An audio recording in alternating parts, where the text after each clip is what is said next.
I was supposed to take my name off the title to the house, and he was supposed to pay me half the value of the house. So I went that first week and took my name off the title and then just waited.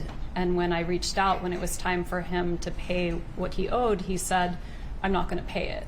And I asked why, and he said, "I have my reasons." Something tells me that's not how it went down, because the communication between you two shows that Dan was a level-headed, non-game playing individual. Here's an example. An email Dan sent to Wendi in March 2013. Georgia, please read. Wendi, I really regret that things have gotten to the place where they are.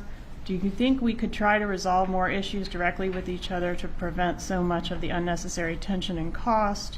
So I imagine Dan told her why he at that time was not going to pay the remainder, because she needed to live up to her end of the bargain. And what she did was far worse. Hiding assets? Check out part 30 of this playlist. That video goes into detail about this issue. And so my attorney had to file to enforce the settlement agreement, because otherwise he was going to be held in contempt of court. The court had given him a deadline to make the payment, and he didn't make it. He didn't make it. So you filed a motion to enforce The settlement agreement. and he Another filed- tactic she uses. She wants to show the prosecution that she's agreeing with what the prosecution is putting forward. Yeah, Wendi, we are talking about the settlement agreement. What else would you be trying to enforce?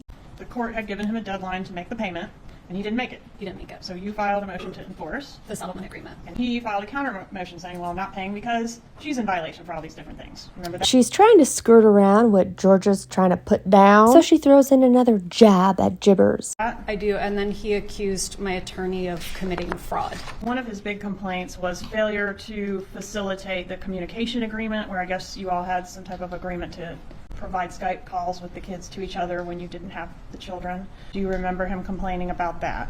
I do. I remember if I was 1 minute late, he would contact the parenting coordinator and complain that I was in violation. It's funny you remember things when it's convenient for your story. Did you cease all Skype communication between Dan Markell and the boys on March 12th of 2013?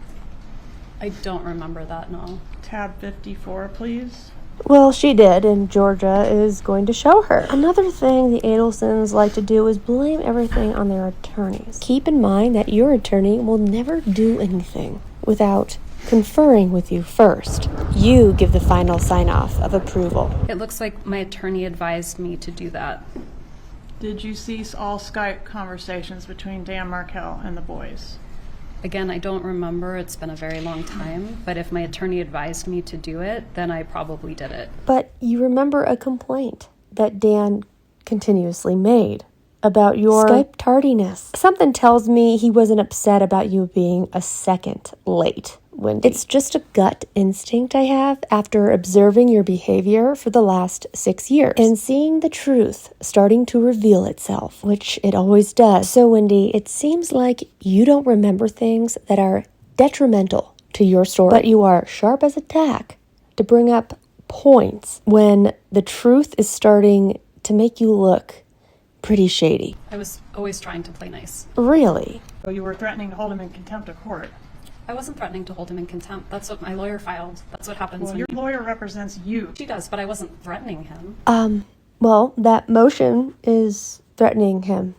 Wendi. Your Honor, please review this motion to hold my ex-husband in contempt of court. Sounds like a threat. And yeah, your attorney filed it, and you approved it. Take a look at her mother's reaction when she got arrested and the cops confiscated her phone. Some key WhatsApp messages were recovered from that phone. No, I didn't want to give it to you. Why do I have to? It's interesting, isn't it?